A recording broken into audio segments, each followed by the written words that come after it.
হরে কৃষ্ণ প্রিয় ভক্তবৃন্দ, জয় শ্রী গুরু গৌরাঙ্গ, জয় শ্রী জগন্নাথ দেব।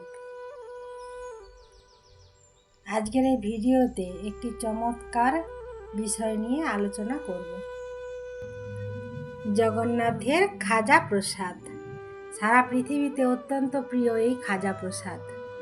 উৎকৃষ্ট ঘিয়ে ভাজা আর এই জগন্নাথ দেবের খাজা প্রসাদ সবাই পছন্দ করে খেতে। মুচমুচে এই খাজা শিশু থেকে বৃদ্ধ সবাই খেতে পছন্দ করেন।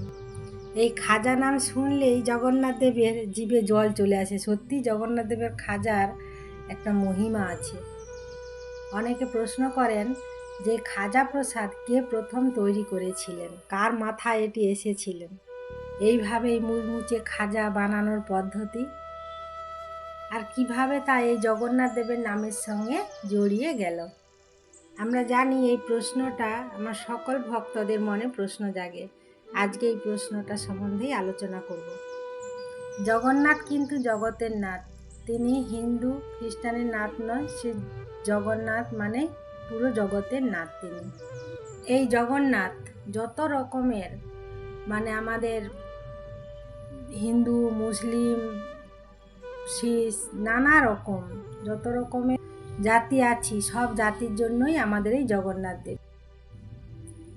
যে আমাদের এই জগন্নাথকে পছন্দ করেন, জগন্নাথ তেমনি নিজের হৃদয়ে সবাইকে আলিঙ্গন করে বুকে টেনে নেয়।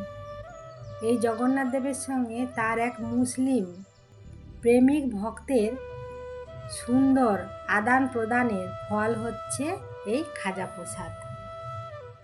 এক মুসলিম তার নিজের বুদ্ধি নিয়ে কিছু ময়দা মিষ্টি সহযোগে প্রথমেই খাজা প্রসাদ বানিয়েছিলেন। তার আগে খাজা প্রচলন ছিল না। সেই ভক্তটির বড় ইচ্ছে ছিল নিজের হাতে বানানো এই খাজা মিষ্টিটি প্রথম জগন্নাথ দেবকে খাওয়াবেন। তো তিনি সুন্দর করে খাজা বানিয়ে পাত্রে করে জগন্নাথ দেবের কাছে নিয়ে যায়, জগন্নাথ দেবকে এই বিশেষ ভোগ নিবেদন করার জন্য। আমরা তো জানি জগন্নাথ দেবে হিন্দু ছাড়া কারো প্রবেশ নিষেধ। অতএব তিনি মুসলিম, তাকে প্রবেশ করা নিষিদ্ধ করা হচ্ছে। কিন্তু ভগবানের কাছে তো সবাই সমান। সেই মুসলিম ভক্তটাকে তো জগন্নাথ দেবে ঢুকতেই দিল না মন্দিরে, এমনকি তার হাতে তৈরি সেই যে খাজা সেটাও জগন্নাথ দেবকে ভোগ দিতে দিল না। এতে ওই মুসলিম ভক্ত মনে দুঃখ পেলেন। তিনি সেই খাজা নিয়ে এসে ঘরের এক কোণে রেখে দিয়ে তিনি মনের দুঃখে শুয়ে পড়লেন। তিনি ভাবছেন যে আমার প্রিয় জগন্নাথ, তার জন্য আমি এত যত্ন করে খাজা বানালাম, আমাকে দিতে দিল না। তিনি কাঁদছেন আর মনে মনে ভাবছেন জগন্নাথ দেব আমার এই মিষ্টি খাজা তো গ্রহণ করলেন না। এত মনোযোগ সহকারে আমি আমার জগন্নাথ দেবের জন্য খাজাটা যে বানালাম। কিন্তু আমরা সবাই জানি যে ভগবান জগন্নাথ কি পরিমাণ ভক্তবৎসল, সব ভক্তকে প্রচুর ভালোবাসে। কিন্তু ভক্তের এই কান্না আর আকুলতা দেখে জগন্নাথ দেব স্থির করলেন, মুসলিম ভক্তকে তার মন্দিরে উঠতে দেয়নি, কিন্তু তিনি জগন্নাথ, তিনি সব জায়গা যেতে প্রস্তুত।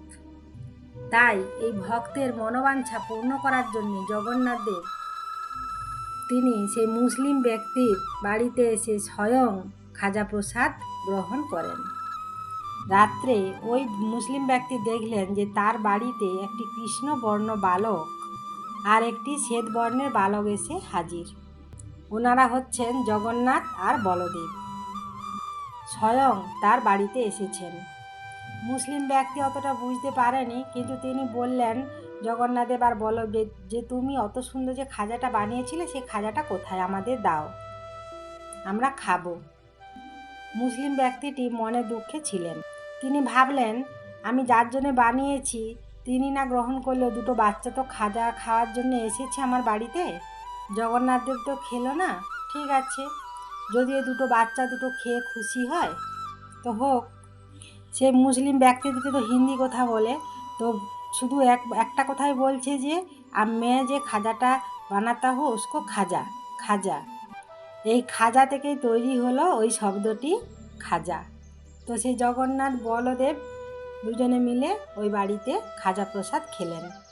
শুধু একদিন না, তারা প্রত্যেক দিন ওই মুসলিম ভক্তর বাড়িতে আসতে থাকলেন যে আমরা প্রতিদিন আসবো তোমার বাড়িতে খাজা প্রসাদ খেতে, যে তুমি এরকম সুস্বাদু খাজা বানিয়ে রেখো, কিন্তু আমরা প্রতিদিন আসবো খাজা প্রসাদ খেতে।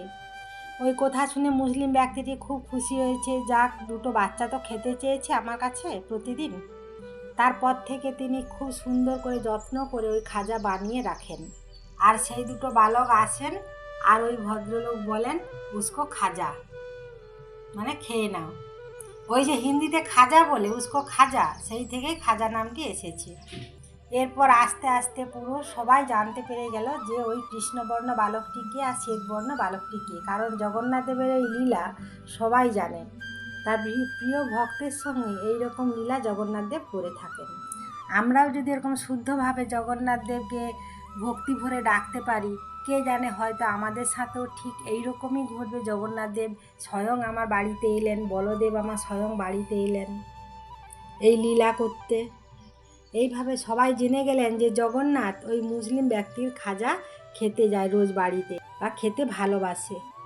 তখন মন্দিরের পূজারী পান্ডা সবাই তখন জেনে গেলেন, তখন বললেন যে ঠিক আছে, জগন্নাথ দেবকে আর অতটা তার বাড়িতে যাওয়ার দরকার নেই, আমরা নিজেরা এবারে খাজা বানিয়ে জগন্নাথ দেবকে ভোগ দেব।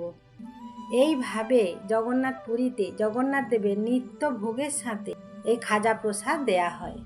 এইভাবে জগন্নাথ দেবের কাছে সেই খাজা স্থান পেল, আর সেই খাজা প্রসাদ এখন পুরো পৃথিবী জুড়ে বিখ্যাত পুরীর জগন্নাথ দেবের খাজা হিসেবে।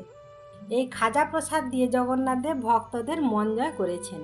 তো ভক্তবৃন্দ, যদি এই খাজা প্রসাদের উৎপত্তি বা রহস্য যদি তোমাদের সবার ভালো লেগে থাকে, এই ভিডিওটি একটা লাইক, কমেন্ট আর শেয়ার করে দিও, আর ফুল ভিডিওটা ওয়াচ করে দেখো কেমন। জয় জগন্নাথ, হরে কৃষ্ণ, রাধে রাধে। সব ভক্তদের কাছে আমার একটাই অনুরোধ, আমার ভিডিওগুলো একটু ফুল ওয়াচ করে দেখো তোমরা। আবার এইভাবে নিত্য নতুন ভিডিও নিয়ে পরের ভিডিওতে হাজির হব।